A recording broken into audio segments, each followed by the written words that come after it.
प्यारे बच्चों, मैं समीर पांडे आज आपको कृषि भौतिकी पढ़ाने वाला हूँ। और कृषि भौतिकी में आज का हमारा टॉपिक है प्रकाश का सरल रेखा में संचरण। तो सबसे पहले हम जानते हैं प्रकाश क्या है।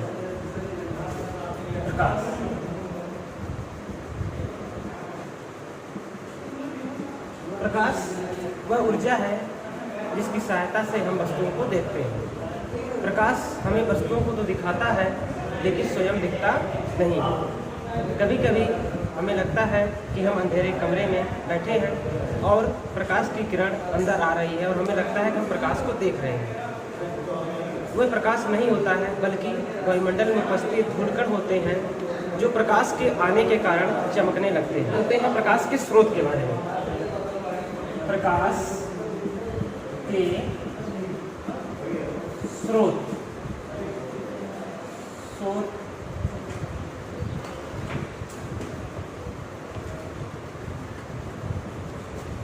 और लाइट वे वस्तुएं जो प्रकाश का उत्सर्जन करती हैं उन्हें हम प्रकाश के स्रोत कहते हैं, जैसे सूरज, तारे आदि। वस्तुओं को दो भागों में बांटा गया है। पहला है प्रदीप्त वस्तु।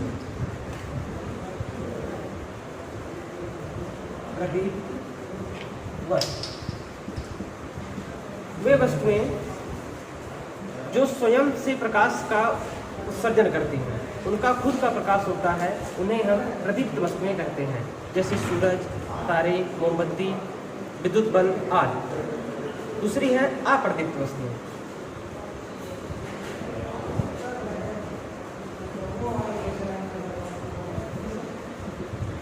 वे वस्तुएं जिनमें स्वयं का कोई प्रकाश नहीं होता है, वे स्वयं से नहीं चमक सकती हैं बल्कि दूसरों के प्रकाश पड़ने पर ही उन्हें हम देख पाते हैं, उसे हम अप्रदीप्त वस्तु कहते हैं, जैसे कुर्सी, मेज, पुस्तक, भवन आदि। प्रकाश की प्रकृति।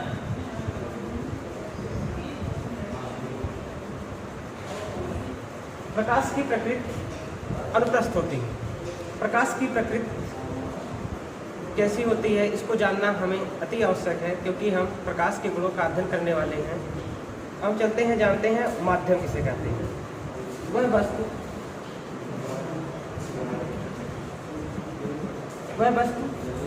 जिनसे होकर प्रकाश गमन कर सकता है, जिनके माध्यम से प्रकाश जिनमें गमन कर सकता है, उसे हम माध्यम कहते हैं। माध्यम दो प्रकार के होते हैं। एक होता है समांगी माध्यम। समांगी माध्यम वह माध्यम जिसके प्रकाशीय गुण सभी दिशाओं में एक समान होते हैं, उसे हम समांगी माध्यम कहते हैं। ऐसे माध्यम में प्रकाश का वेग एक समान रहता है।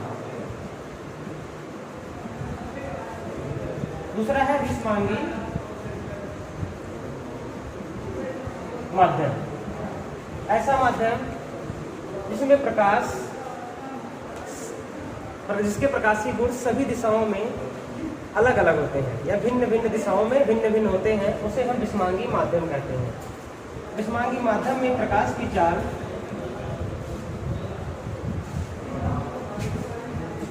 भिन्न भिन्न होती है।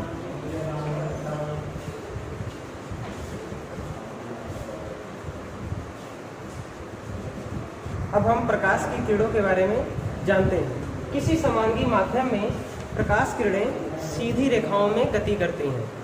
प्रकाश के इसी मार्ग को जिससे वो गति करता है उसे हम प्रकाश की किरण कहते हैं।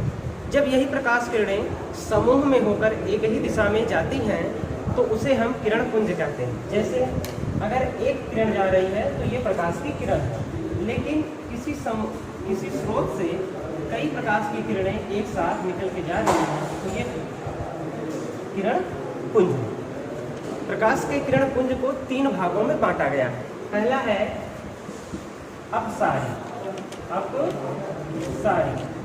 यदि आपतित प्रकाश की किरण किसी माध्यम में किसी एक बिंदु से होती हुई या आती हुई प्रतीत होती है तो उसे हम अपसारी किरण पुंज कहते हैं। जैसे कोई बिंदु है तो यहाँ से कोई प्रकाश किरण आती हुई प्रतीत है।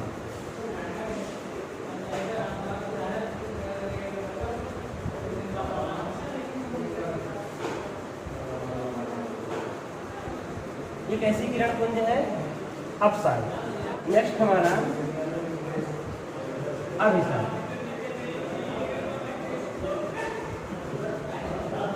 यदि आपतित प्रकाश की किरण किसी एक बिंदु पर केंद्रित होती हुई प्रतीत होती है तो उसे हम अभिसारी किरण पुंज कहते हैं। जैसे यहाँ से चलकर प्रकाश किरणें किसी एक बिंदु पर इकट्ठी होती हुई हमको प्रतीत होती है।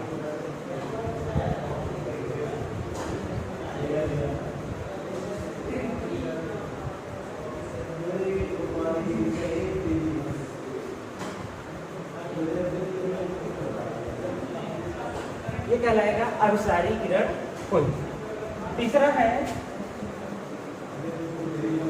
समांतर किरण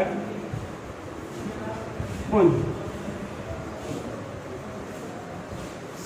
यदि किसी माध्यम में सभी प्रकाश की किरणें एक दूसरे के समांतर हो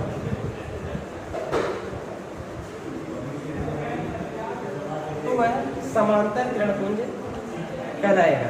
प्रकाश के संचरण के लिए दो नियम हैं। पहला है प्रकाश निर्वात में भी गमन करता है। जैसे उदाहरण के लिए हम ले लेते हैं, सूरज हमसे बहुत दूरी पर है, लेकिन सूरज से प्रकाश पृथ्वी तक बिना किसी माध्यम के आसानी से पहुंच सकता है। दूसरा है हमारा दूसरा नियम प्रकाश का ऋजु रेखी संचरण।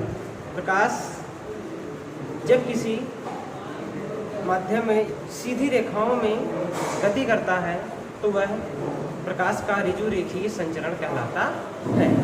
उदाहरण के लिए हम 3 आयताकार गत्ते लेते हैं।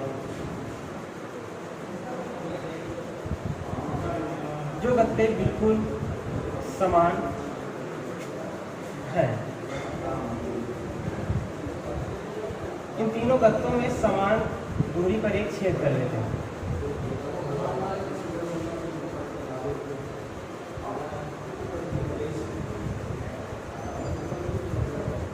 और इन गत्तों के सामने एक मोमबत्ती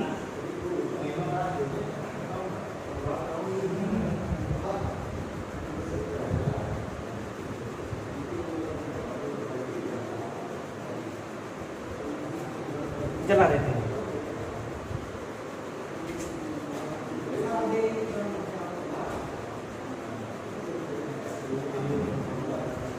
और जब हम यहाँ से देखते हैं तो इस चित्र के माध्यम से इस मोमबत्ती की लौ हमें दिखाई देती है। लेकिन अगर इन तीनों गत्तों में से किसी भी एक गत्ते को इधर उधर सरका दिया जाए तो मोमबत्ती की लौ हमें दिखना बंद हो जाती है। इससे स्पष्ट होता है कि प्रकाश ऋजु रेखी संचरण करता है, अर्थात वह एक सीधी रेखा में गति करता है। आगे हम जानते हैं छाया का बनना। यदि किसी प्रकाश किरण और पर्दे के बीच, जैसे कोई प्रकाश किरण है और पर्दे के बीच में कोई वस्तु रखी है, तो इस वस्तु के कारण पर्दे के कुछ भाग पर प्रकाश नहीं पहुंच पाएगा। पर्दे के उस जगह पे अंधेरा छा जाएगा। इस अंधेरे को हम उस वस्तु की छाया कहते हैं। और ये बनता क्यों है? क्योंकि जब कोई अपारदर्शी वस्तु प्रकाश किरण और पर्दे के बीच में रखी जाती है तो वह प्रकाश किरण को आगे जाने नहीं देती है, बल्कि उसको वहीं पे रख देती है। और इसका परिणाम होता है कि जो प्रकाश किरण इधर नहीं जा पा रही है उसकी जगह पे पर्दे पर अंधेरा छा जाता है और इस तरह से किसी वस्तु का छाया बनती है। देखते हैं आगे हमारा है टॉपिक ग्रहण। ग्रहणों का होना भी प्रकाश के ऋजु रेखी संचरण पर ही आधारित होता है। ग्रहण भी 2 तरह के होते हैं। पहला होता है सूर्य ग्रहण, दूसरा है चंद्र ग्रहण। अब इन ग्रहणों के बारे में हम नेक्स्ट वीडियो में कल चर्चा करेंगे। धन्यवाद।